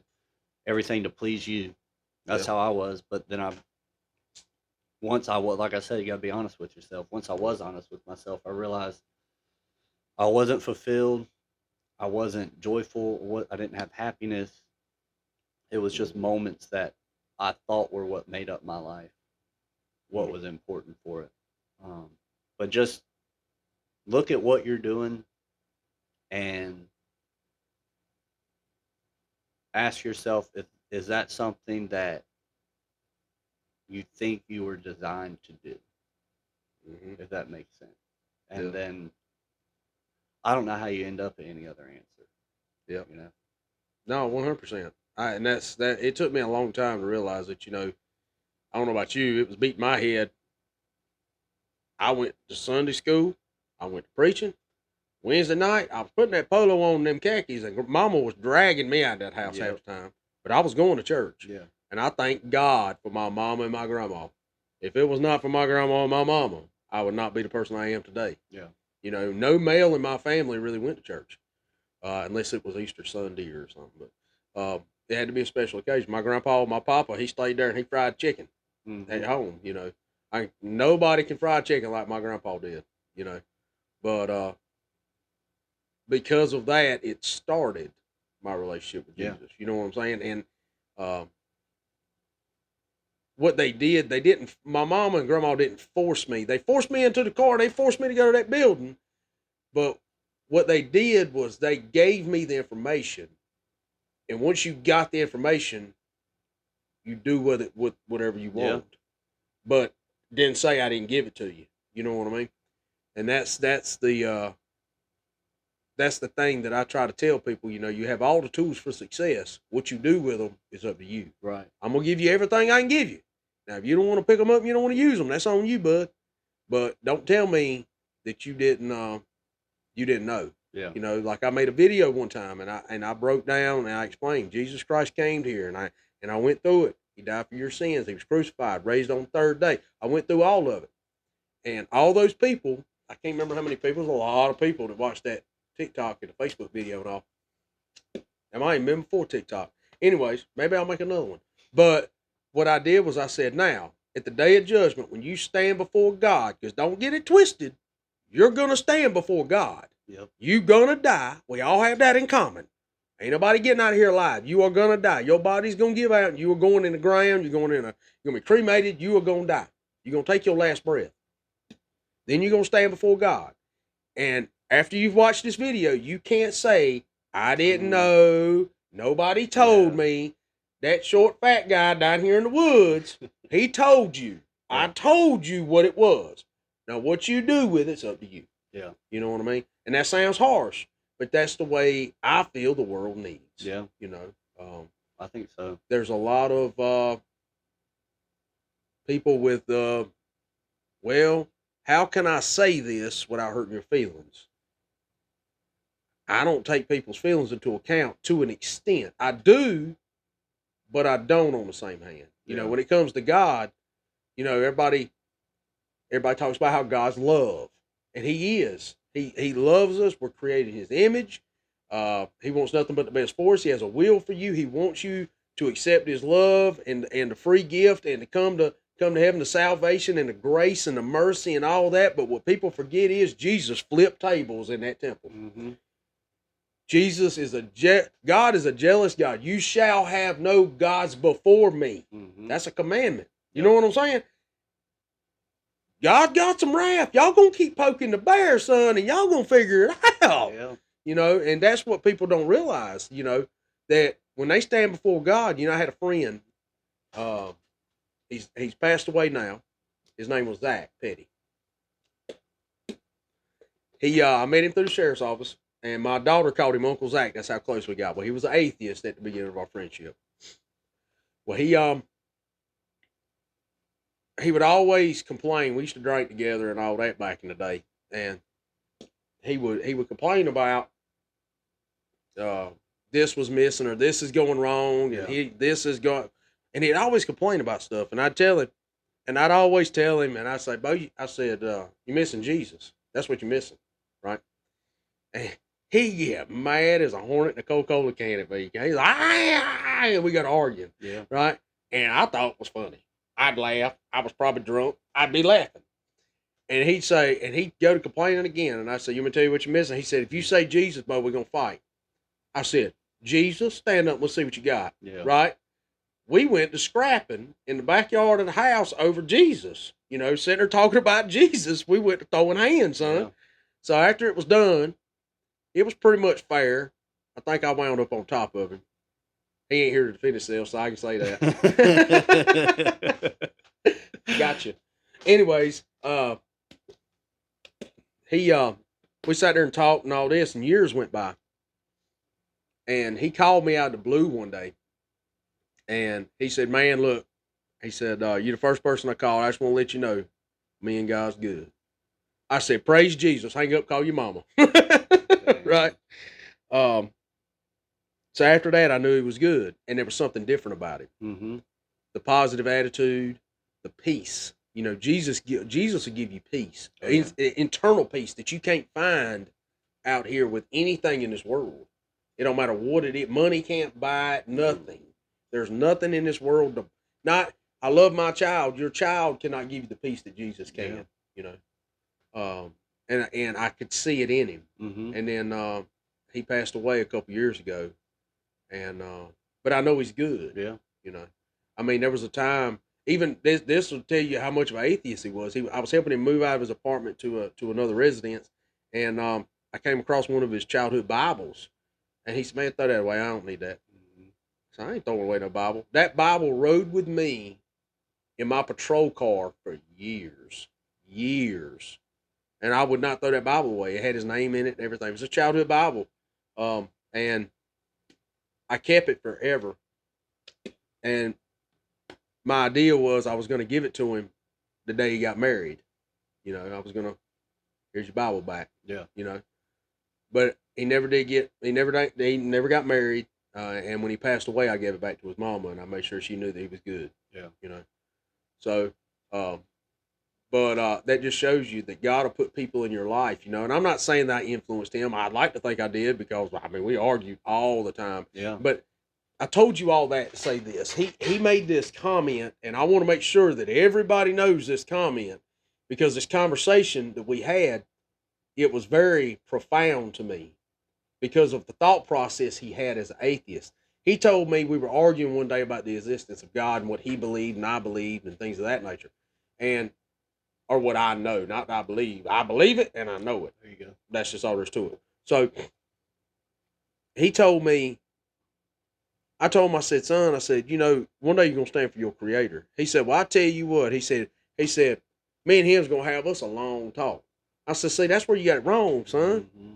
That's where you don't understand. I said, there's not going to be a conversation, dude. He's going to judge you and then say, turn away from me, I never knew you. And then you're going to be thrown into the pits of hell. And he got quiet. And it's like it didn't register to him until that moment. I said, do you understand? Like, you're going to stand before God and you're not going to have the joy that I have. Mm-hmm. I'm going to be doing backflips and squealing and crying and snotting and everything else. And you are going to be in pure terror. You're going to be terrified because God exists. Mm-hmm. And everything that you've ever known and you denied, and you're going to want nothing but the grace and the mercy from God, and you're not going to get none, son. Yeah. That's done. You're gone. You chose to be separate from me. You're going to go over there. Yeah. You're going right there. And that's where you're going to be for the rest of eternity. And I ain't going to say that was a turning point, but the conversations we had after that were different. Yeah. You know what I'm saying? So if you're out here right now and you think that you're going to, well, I tell you what, if God does exist, we're going to have us a lot to talk about. There's not going to be a conversation, dude. Ma'am, whatever. It's not going to happen. Yeah. He's going to say, turn away from me, I never knew you. And you're going to be cast into the pits of hell. Yeah. Give your life to God today. I'm glad you brought up how he would react when you would say Jesus. Mm-hmm. And that's become, there's the cool thing in the Bible, and a gift that God will give you in time if you, I mean, you stay true to Him and you pray for it and want it, is discernment. Yeah. In the same way that you could see a change in Him, and it's not just how they act, but I mean, you can physically see the change in them. Yeah. Cause what is it? Everything in the dark will be brought to the light. Mm-hmm. But people that just, they hear the name Jesus, and that's all it takes. And they're set off. And you think, like, well, why is that? Why are you so mad? Like, you don't do this when I bring up the 800 Hindu gods. Yeah. We're just talking about them, or I say something about Buddhism or something about Islam. But there's something about the name of Jesus. There's a reason for that. And He talks about that in the Bible. Yeah. You know, to put it, I guess, in a, I don't like misquoting, but where it says, basically, don't be surprised when the world hates you. They hated me first. Oh yeah. Yeah. And there's a real hatred for Jesus because of another thing you said.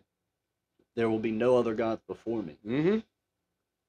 If you only make decisions for yourself, and I'm guilty of this still to this day, because we're human, and I'm going to continue to sin until I die. I just hope it's a whole lot less day by day. Yeah. But if you are only looking out for you and only to please yourself in whatever form that looks like, if there's a God out there and you're no longer the top dog, that bothers you. It really does, because He says, deny yourself, pick up your cross, and follow me. And it seems like a difficult thing to do. Well, you have to die to yourself. Yeah, you have to die to yourself. You got to give it up. Yeah, you got to give up. You got to give up the sin and understand that the only power you're going to get is through Jesus. And whenever you struggle, you need to stay in prayer. You need to meditate on it. You need to think about it, because God will. It's His timing. You know, in the Bible, be still. You know, and know that I am God. That is the most. I've stood in pulpits and I've preached, and one of the sermons I gave was when he was crossing the ocean with his disciples, and a storm came up, and it said that everybody was freaking out, and Jesus was back there on a pillar asleep. He was back there sleeping in the back of the boat with all the crashing, and it was just, and the boat was sinking. And they went back there and said, Lord, do something. Don't you love us? Can't you save us? Yeah. And he stood up, and it was like, what are you talking about, fellas? And he said, be still. And it was just calm. You know what I'm saying? Like, so whenever I'm going through something, if Jesus can control the ocean, He can control this insurance payment I got coming up. You know what I mean? Like, is it really a problem? It's not really a problem. These are hiccups that I'm dealing with. And that's where we make a mountain out of a molehill as people. You know, when something doesn't go the way it's supposed to, the world's ended. Yeah. And that's not the case. That's not the case. Just breathe a minute. It's going to be all right. Yeah. God has a plan. If you can't make your vehicle payment, maybe you're fighting a battle. He's trying to close the door. Get rid of that, because I got a blessing over here for you. Yeah. You know what I'm saying? We don't know. That's why you walk by faith. Stop worrying about the trivial crap, these hiccups out here. The only problems you have is like a generational curse. Whatever the generational curse is, that's a problem. You need to identify that, and you need to go on and snuff that one out. Yeah. But these every day, these problems that we have, you know, these flat tires and the bills, and somebody's running their mouth about, that's not a problem, Bo. No. Calm down. It's a distraction. Yes. Yeah. And you know, that voice in our head, you know, and there's something else I want to say. That little voice in your head. Sometimes people don't realize that when you're praying, it's like you're talking to God on the telephone, but there's two people listening. You know what I'm saying? Sometimes you just need to be quiet and listen. Mm-hmm. God will not, he will not lead you astray. He's not going to tell you something negative. He's not going to tell you to get back and get revenge. He's not going to tell you that you should go over here and sin. He's going to tell you what you should do. Now, you may not want to hear it. Yeah. You may not want to do it, but that's God. But you have to recognize that in your mind, those battles that you fight, the devil is planting those inside. The great deceiver of this world, the king of this world, is planting those thoughts in your mind to where he can deceive you in the long run. People think that oh, as long as I don't drink anymore and all this stuff. No, bro, it ain't just about that. It's not the short game. He's looking at the long game. Yeah. The reason you need to quit drinking, the reason you need to stop doing narcotics or whatever it is, you're harming your body. And the quicker he can get one of God's chosen out of the world, the less people he's going to save or she's going to save. Does that make sense? It does. So even though I'm sitting here with a dip in my lip right now, you know what I'm saying? I still fight my own battles. I'm throwing that out there. I ain't perfect. But you have to recognize that it's the long game. That you are meant for something more. Everybody in this world is capable of more than what they're doing. I don't care what it is. I don't care what your career path is. You are capable of doing more than what you are doing. You may be tired, but you can go to the gym. Yeah. You can read the story with your child. You can play catch. You can put an extra hour into work. You can do those things. You talk yourself out of it and you make excuses, but you can do it. There's two things I want to say. Mm-hmm. One of them was the like the hiccups you brought up, Mm-hmm. whatever bills, whatever it might be. Yeah. I'm a big believer, and I think there's just too much evidence to deny it, that one of, and there might be scripture on it too, but I'm not totally Come on, aware. let's see if I know one. That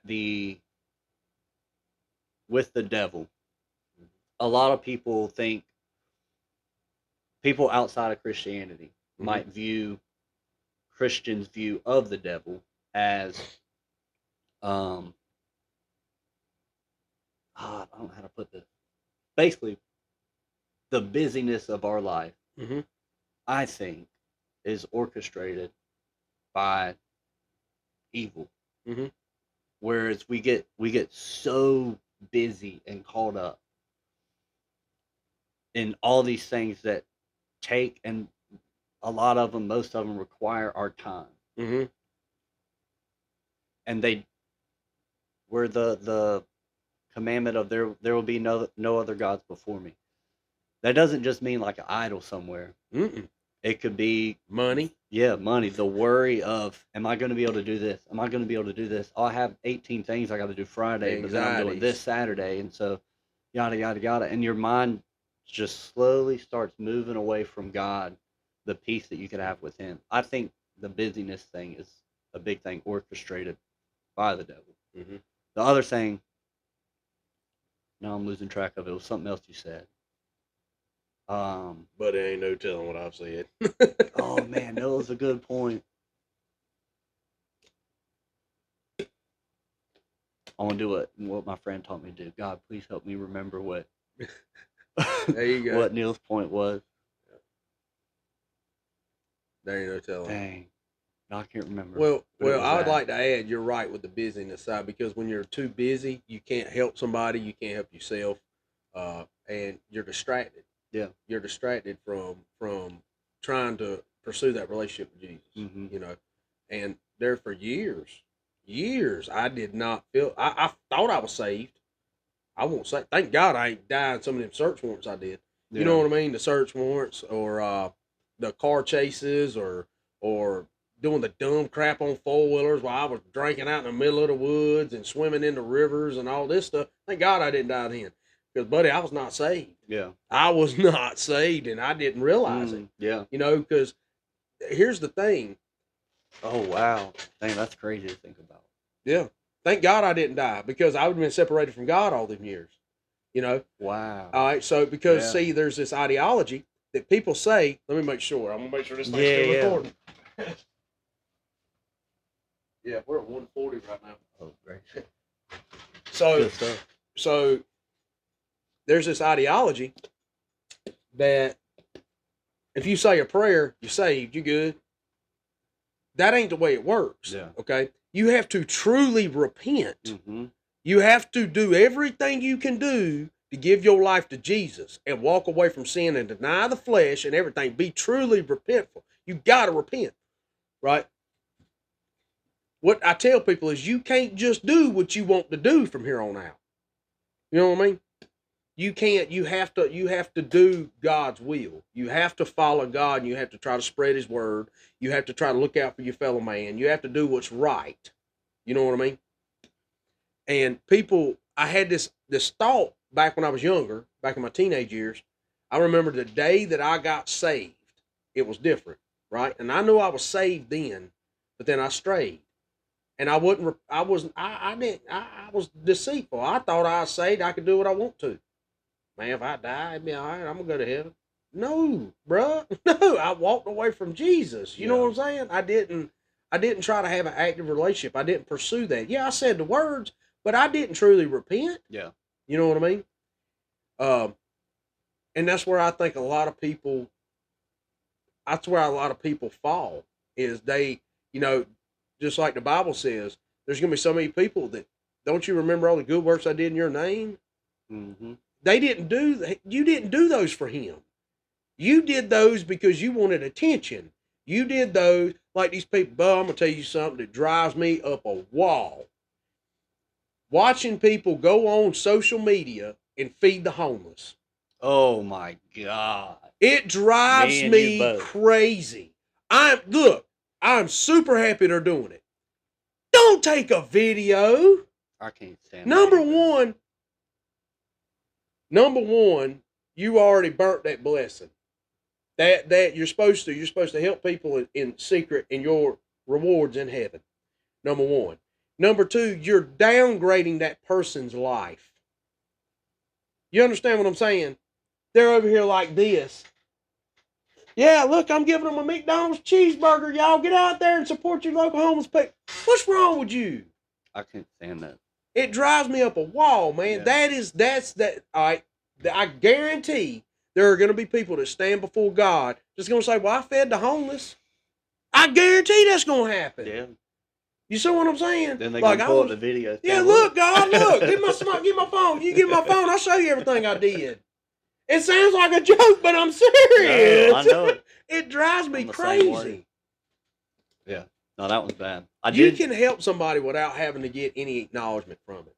Yeah. I don't want the acknowledgement from it. Yeah. You know what I mean? What does that do for you? You know? All you're trying to do is you're trying to build your image. You're trying to build your popularity, whichever way it's going. You're trying to help yourself. Maybe you're not happy with yourself or whatever the case may be, and you're trying to push it off out there in the world, and so everybody will accept you. Yeah. Let's get something straight. I don't give a crap if anybody accepts me in this world. I know I'm good with God, and God's good with me. Mm-hmm. I know what I know, and that's just what I know. Okay? Yeah. Now,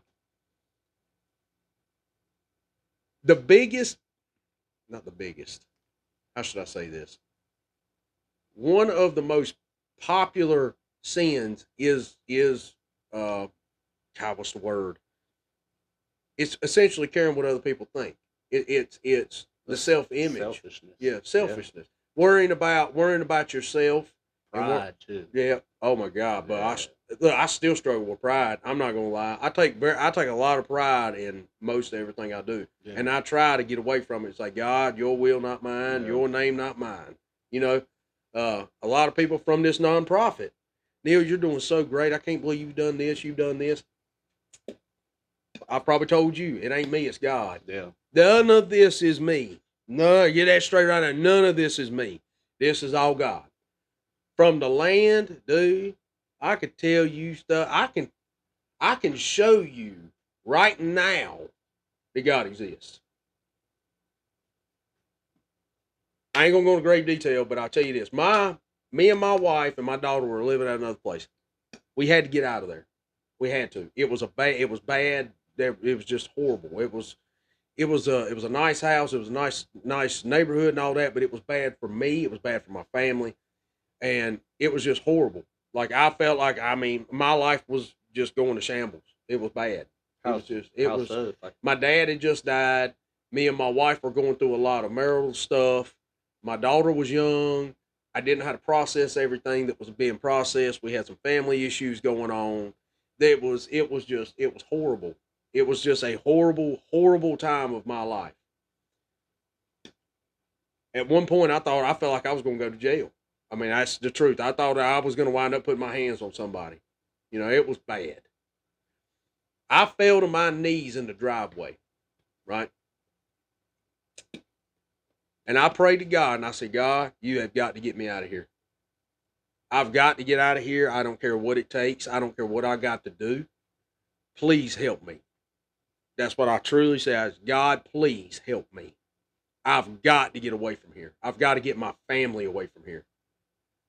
The next day, that was at night. That was after dark. I don't know what time. It was about this time of year. The next day, I get a message from a friend that says, hey, I believe there's a squatter staying down here at this old single wide right here. I don't, you might want to go run them off. I was working with the sheriff's office. So I rode down here and I blowed the sirens, all that stuff. And man, from the dirt road to the house, you seen it's not very far. It's what, 35 yards from the dirt road to the house. You couldn't see the trailer from the dirt road. It was horrible. It was grown up like a dilapidated crack house. It was horrible. There was crap everywhere. It was infestated with possums and mice, and I mean, it was terrible. Ain't nobody lived in the house in like, I think it was 8 years, and it was just left here. Windows were left open for all them years. You know what I'm saying? It was bad. Well, I get up with a homeowner because I knew him and I growed up down here. Pretty much, it was one of my family friends back in the day, and I got up with them. And the long and short of it is, they told us, they said, look, as far as I know, it's going to be seized by the county because we ain't paying no taxes on it. Well, I mentioned to her, I was like, look, y'all don't need. I said, y'all don't need that bill over y'all's head. Y'all just sell it. And the lady told me, I'm not going to say her name, but she told me, she said, Neil, we don't want nothing to do with it. If you want it, you can have it. This is the next day, Bo. The next day. So over the course of, I don't know, the next month, it was the backside of July. Over the course of the next month, we worked out paperwork, all this stuff. It was hard pill pride. It was hard for me to swallow that, but I asked for it. Yeah. And I wasn't in a position where I could argue. So for two months straight, I would work my shift at the sheriff's office. I'd get off work at 8 o'clock at night. I would change clothes, get my four-wheeler and a generator, and I would come down here to this house by myself, and I remodeled everything inside that single wide. I ripped all the floors out. I replaced studs. I replaced everything in that house. Flooring, windows, everything. For 2 months straight, I did that. I'd work my shift at the sheriff's office, and then I'd stay here till about 3 in the morning. Then I'd go home, go back to our house. I would sleep from about 3:30, 4 o'clock till about 7:30. Then I'd wake up and I'd do it again. I did that for 2 months straight. And the days that I was off from the sheriff's office, I was here for 16 to 18 hours. That's what I did for 2 months. Because I told God, what I tell him, I don't care what it takes. Dang. You're capable of more. Wow. Right? I own 10 acres and 2 single wides paid for. At 39 years old. Didn't we say I was going to be 39 next month? Yeah. 39 years old. I own 2 single wides and 10 acres. I got the deed. Dang. I will never, ever, ever sell this place. I don't care what they build around me. This ain't my land. This is God's land. Shit. God, this was a gift. Yeah. God and the people, they have, I don't even think they even know, so they may watch this and be like, oh my God. I mean, I don't even think I even had this conversation with them. It just happened so fast. Yeah. But If y'all are watching this, you know who you are. It's not. It was God that made y'all make that decision, not me. I know that y'all love me just like a son, because they pretty much raised me too. But it was God. I begged God. I stayed on my knees for a solid, I don't know, 15, 20 minutes and just begged God, please help me. It's crazy how those things work out like that. Mm-hmm. And I know you had mentioned God's timing earlier, but asking, like I made the mistake growing up of asking God for patience. Ain't Don't that a booger? I don't like telling people not to pray for something, Yeah. but I would advise praying for other things first. Because I do have an abundance of patience, and it doesn't. I mean, with your house, like Mm-hmm. you asked for a way to get out of that situation you were in. If that was location, if it was the change of mindset, Yeah. but he gave you this spot, and you had to work for it, and you had to earn it Oh and yeah, I build it, earned it. and that's man, that's how he works. Mm-hmm. And it looks funny to us down here, and it may not make sense, but if you follow through, finish the race, man, you end up seeing the That's checkered it. flag, you know. That's it, dude. Man, And I'm telling you, yeah, you it's ask for patience, and he'll give you situations that you have to learn to be patient in. when I first bought this place, my wife didn't even see this place before I bought it. Really? Yeah, so yeah, she never even laid eyes on it. So I went the day that my wife seen it. I went and picked my mama up. My mama and my wife saw it the exact same day, and both of them. My mama said, it's not bad. It's a nice piece of land." Then he walked in the house and was like, "Oh my god." Was this after you had already done Oh yeah, everything? I They didn't see it before that? own it, done. Wow. Yeah, but that there again, there's the trust and there's the faith, knowing that I'm a pretty much a jack of all trades. So Yeah. like I said, I remodeled everything. I did all of it. The only thing I didn't mess with was electrical. I got one of my best friend, uh, John, my best friend John, and all that. They all looked after me. They made sure the house was not going to catch on Yeah, fire. yeah. you know, but that was it. And now, uh, my mom's retired. She stayed in a great big house in Broadway, so now she stays down here in the smaller single wide, and me and my family live on the other single wide. We moved Yeah. the other single wide in, and whenever I first started, everybody just kind of like, "God, Neil, you got a mess, Yeah. buddy." And now they come down here, and it's still a mess. It's still a mess, man, and I'm still steadily just chewing away at it. But and it's a lot to take care of. Yeah. But you look at somebody that came down here the first day I bought it and the day today, they're like, man, this night and day. It is Yeah. night and day. It's crazy how much work and effort. But there again, it's all about God gave it to me. I'm not gonna waste it. I'm gonna do everything I Mm. can. So, but I'm telling you, man, that night went to sleep, woke up the next morning. That next morning, I got it Some came to random pass. call. Yeah. It came to pass. Crazy. and God it is and it, good. it went from God putting this in this person. You need to get up with Neil to send him down there, and then I come down here, and then I get up with them to make sure that they still own it, so I can run the people off. That was all it was, and then the conversation just kind of morphed, and for whatever reason, I'm telling you, it's God. Yeah. It ain't no other. There's no other man. That deer right there has got a story. When my daddy died, and I don't like telling this story. You told a story. I'm gonna tell you this story. All right. Okay. We've been sitting here a while, but look, that deer right there, there's an 8 point on the wall right here. Mm-hmm. All right. It was shortly after my daddy died, and I was struggling with the fact because he committed suicide. Um, I was struggling, didn't know. I knew my daddy said he was good with God, and God was good with him. He told me that out of his own mouth prior to um, him going through all his mental stuff. But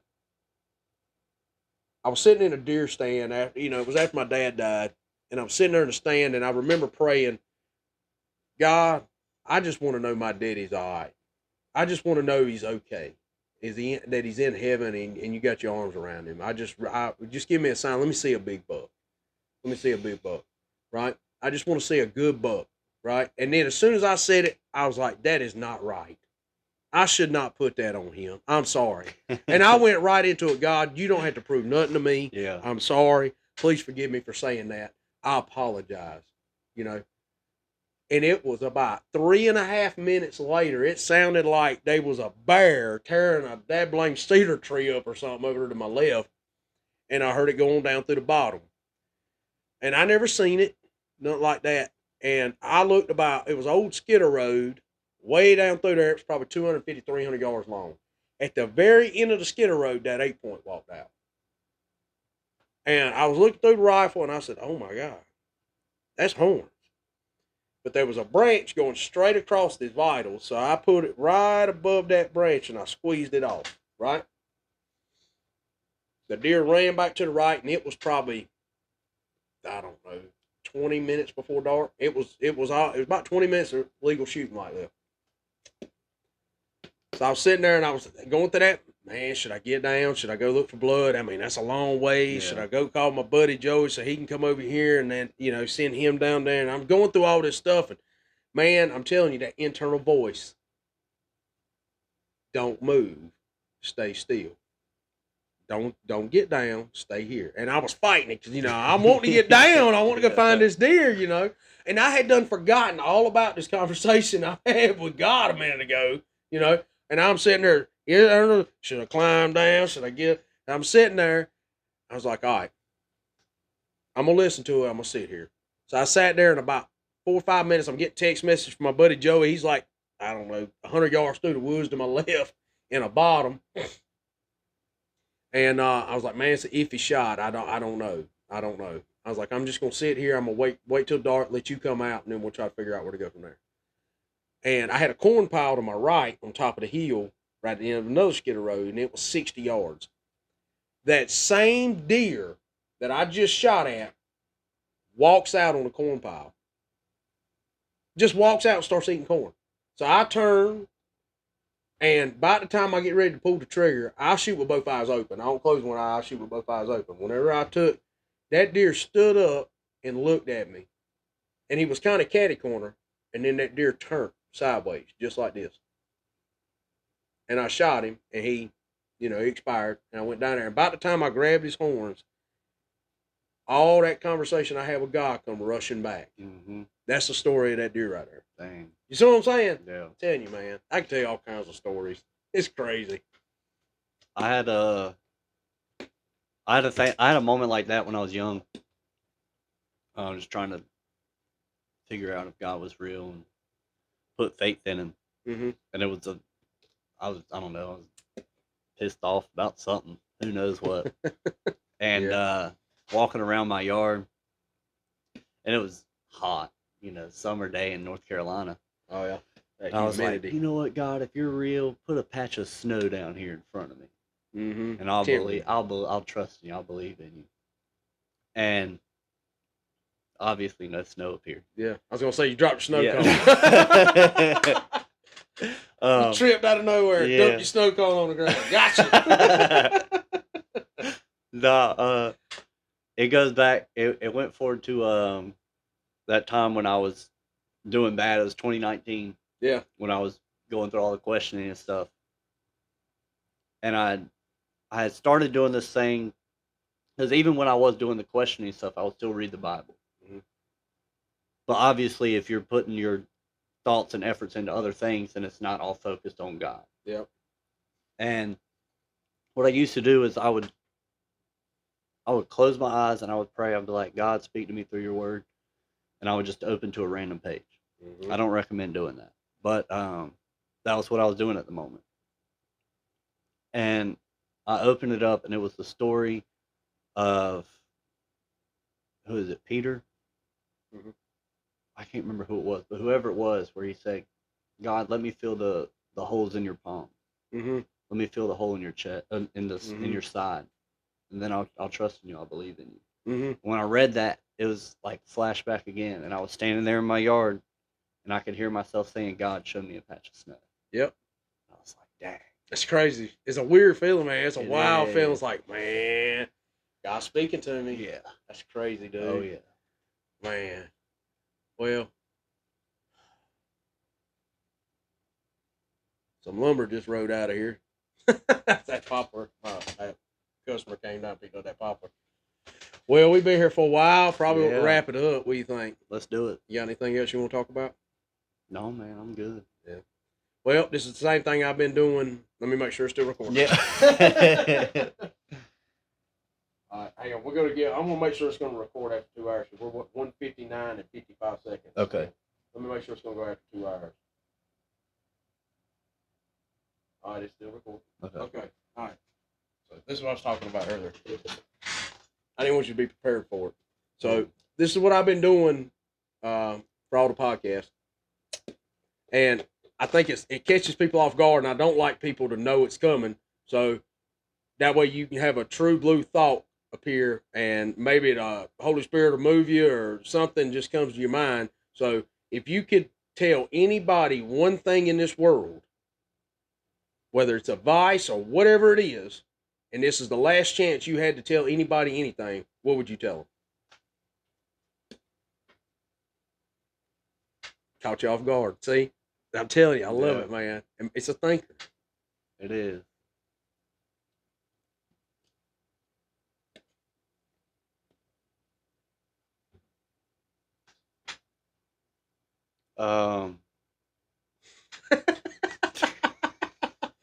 I'm telling you, it's All like right. everything rushes out of your brain. It's the at one last time. thing I get to tell anybody. Yep. If you get to tell one person one thing, whether it's a statement, some advice, anything Yeah. to help them, what would you tell Give God a chance. them? My man. Yeah. My man. Give God a chance. I like that. That's strong. That's the way to finish it right there. A real genuine chance. Yeah. Give God a chance. Yep. He'll change you. Oh, yeah. Well, we appreciate y'all tuning in. Thank y'all for being here. I don't know when we're going to post this one, but y'all look out for it. So, Isaac, thank you for being here, brother. Oh, this was great, man. Yeah, Thanks for I having enjoyed me. it. I like the man cave. Yeah, thank you. Yeah, thank dude. you. It's going to be a work in progress for long, and there's probably going to be a hole right there. Oh, But That's sweet. anyways, well, y'all tune in for the next one. If y'all need anything, reach out to us. That's what we're here for. Today, there's 3 people that love you: Neil, Isaac, and Jesus. Have a wonderful day. God bless you. Okay, bye-bye. There it is. Nice, dude. There it is. You got it down. Yeah.